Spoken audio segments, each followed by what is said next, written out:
Guys, welcome back to a new video. I thought I would just make one about me making some art. I've been kind of delaying making the icon to my YouTube along with the banner just because I get caught up doing other things and I've just been pushing this, so I'd figure if I have something as a video of this, maybe it would just keep me motivated to finish this and change my stuff on YouTube instead of having like something I already made, and this is a little more geared towards what I want it to be. So let's just go ahead and get started.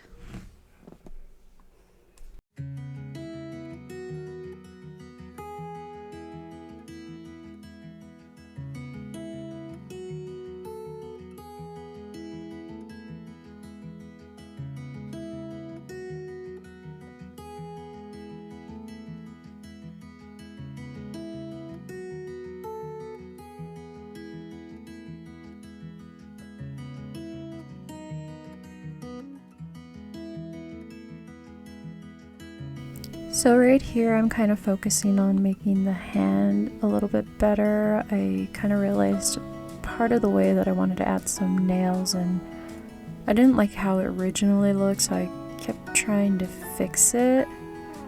But so far the hand is coming out really great. I'm liking how the nails are kind of looking. I wasn't sure if I wanted to go with a square nail or maybe an almond shaped nail. I was thinking about it for a while, but I went ahead and just went with the square nail. I was trying to edit out the way it kind of looked in certain angles just because I wasn't sure if I wanted it a bit longer or shorter. But yeah. I think hands are kind of interesting to draw. Not a lot of artists spend a lot of time on fingers or hands. Just the way they kind of spread about or how they lay out on the page. I think the most interesting one is maybe like Jujutsu Kaisen, JJK, if you ever had a chance to like look at that or read the manga. I only watch the anime, but my significant other does read both and consume the manga, so like the artist spends a good chunk on fingers, and I do like how the animation kind of shows how the hands are made, so they're really gorgeous. Like just hand movements in general are just really gorgeous.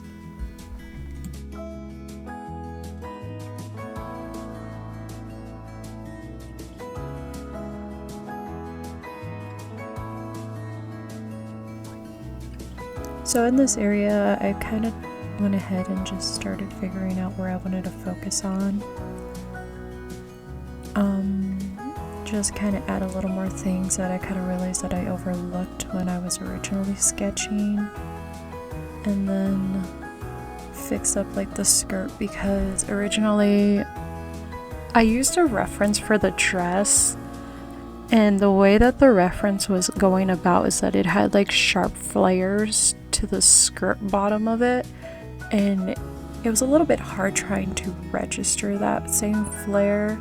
As you can see, I probably spent a good while on this just because I was unsure how to make that same flare that the reference was showing. And not only that, I don't really add a lot of flares into my clothing, so it's like a bit of a new thing to try to get that same natural, organic, crisp flow of that flare that's going on with the skirt bottom. It took some time, as you can see, for me to figure out how I wanted to go about it. It's not exactly 100% like the reference, but the idea was to get something that was kind of similar, but in my own style. And so I'm just trying to figure out how else that dress would kind of refrain from how I had the person laid out. So right now it's like maybe at an angle, and the reference was more towards like a full side angle, but mine's was at an angle where you can only see the portfolio side, so it's like, well, then only certain areas are going to register, so not all of them are going to be showing. So I went ahead and tried to do the other side. This one felt a little bit easier just because like it had better dimensions to the flare. Like I can see where certain parts were kind of showing versus other parts, so I was able to kind of pick up that kind of flare. But it did take some time. As I mentioned, I'm just not used to making those kind of like organic shapes in a dress, let alone like an actual outfit. I'm very much used to long dresses and kind of making up my own way of how like the dress is going to lay out, because I just love playing with long dresses. They have a bit of a fun texture to it, and you can always add a lot of folding in clothing because of that, and so I've always just played with dresses like that. So when it comes to skirts, like it's a little bit different because there are different types of skirts out there and different types of textures for that. So I spent a little bit of time trying to figure out how I was going to get that same texture to lay out in this without making it seem off.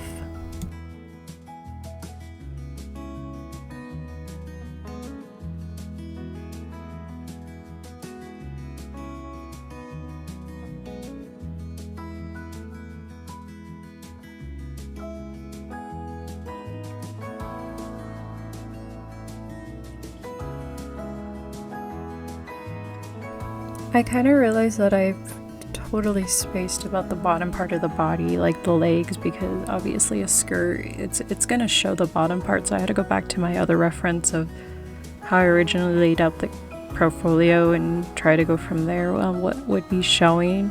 So I included that. I'm going through and just making sure if anything else, like the more important stuff is needed, and then going ahead and just seeing what else I need to add. So right now I thought I would focus on the hair, because I only had just laid out how I wanted the texture of the hair to look and how I wanted it to drape over in certain areas, and then just go ahead and add like a bunch of stranded hairs into the hairs, so it doesn't just seem like a big old gulp of long hair. I do enjoy creating hair just because it's fun to add those lines of where the strands of hair will be at and how it will look as I'm laying out each strand. And I've always enjoyed making hair, even on paper, just because that's where I kind of got my motivation to what I wanted my hair to look like. It did evolve over time because it used to just be like a ton of pencil lines. I did change it up a little bit, instead of it just being like black and whites pieces of paper and just adding some like hard, I'm not even entirely sure what kind of pencil, and just calling it that I would just be like, well, maybe I can make the outline of how I want the hair to look like and how it's going to portray the movement. And this is kind of where I'm trying to figure out how I want the longer pieces of hair to come out. And so what I'm trying to set up is for maybe the coloring to make the hair pop out a little bit more. I've also changed that style of how I originally paint my hair, because back then I would just like paint a big old blob, and then the pencil markings would be the movement, and it kind of worked, but it didn't give me that dimension that I really love now that I've gotten my artwork a little bit better.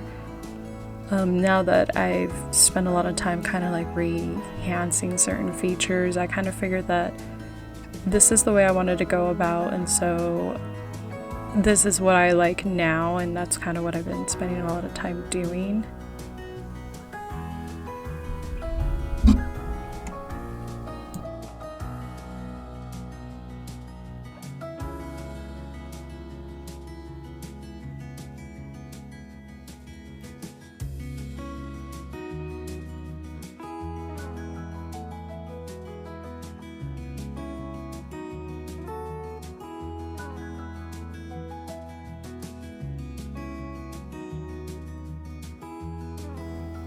So in this area, I'm trying to figure out if I want a more fluff to the wrist line for the clothing, because in the reference that I was looking, it seemed a little more rounder rather than a flat square.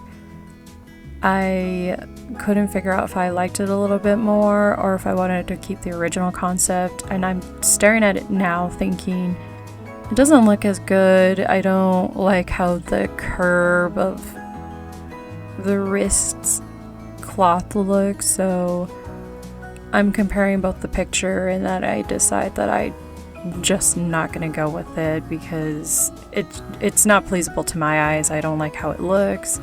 I didn't set up the formula to go that way, and I don't want too many round circles in the clothing just because there is enough already in the sleeves.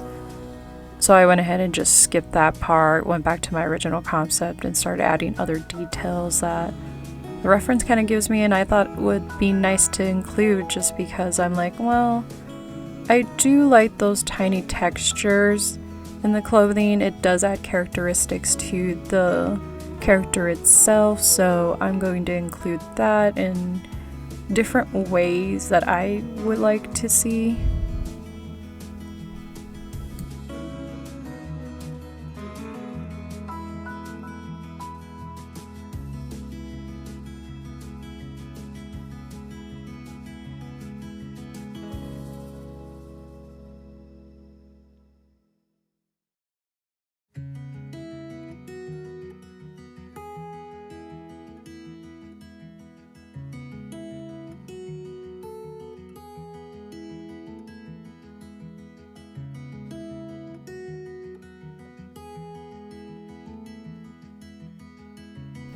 For this area of the clothing, I was kind of struggling transferring that same movement from the left side. It just was not working, so I figured copy and pasting would get me a lot more further than me trying to freehand it and then get a little bit of that same organic shape onto the other side. I'm also trying out like different textures just because some of the stuff I have, maybe I thought I would like to include it, and I did come across one that I did have, so I liked that texture a little bit better just to kind of include. And so I'm trying to figure out which way I want it on. I've also come to the conclusion that as I'm doing this, I accidentally added it onto the main outline, so I didn't think much of it at the time until maybe a little bit later when I was coloring that. I was like, oh, well, I don't think I can fix that now that it's a little too late into the process. So I changed it a little and included that I liked it like that. Maybe different parts of the clothing will have like different things. I also went ahead and tried to see if I liked it on the dress itself, on the skirt, and trying to get it to line up with the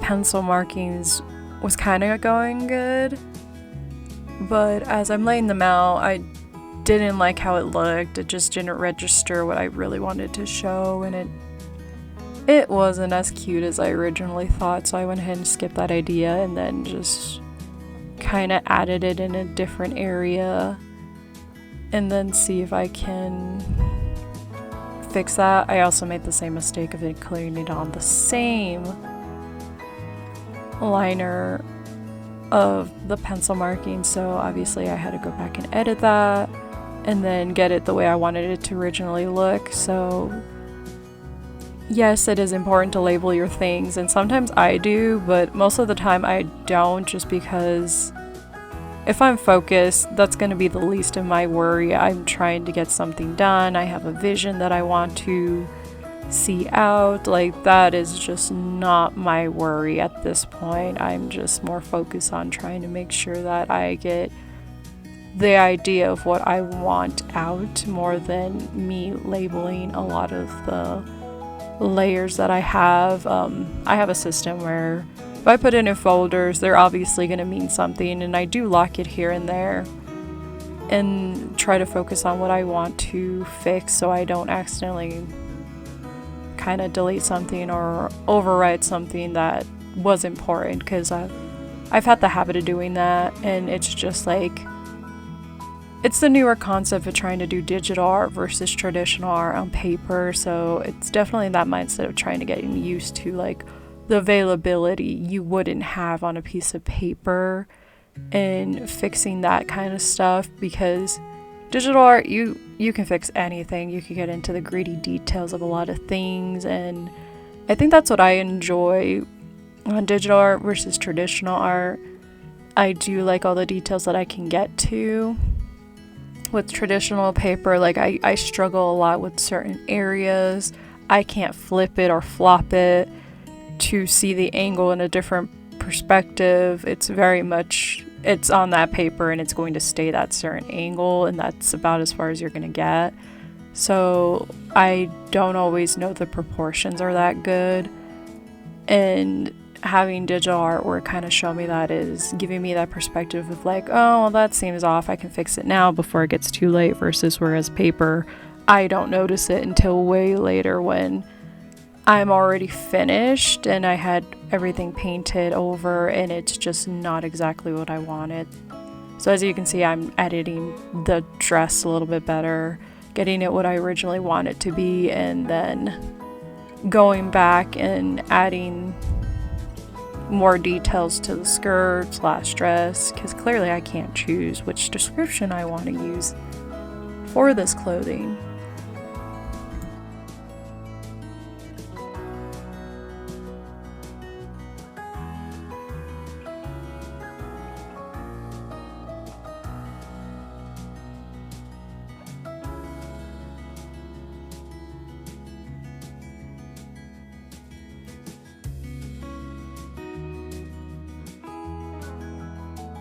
As I mentioned before, I was kind of in the midst of trying to finish this, and obviously I got distracted because that's just how life goes.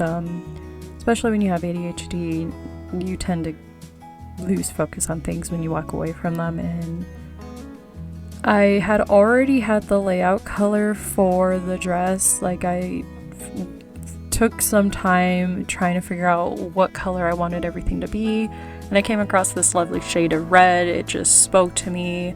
I liked how it looked on the layout when I originally plopped it all together onto the screen, and I was just content with where it was going, so I went ahead and just plopped it on there previously.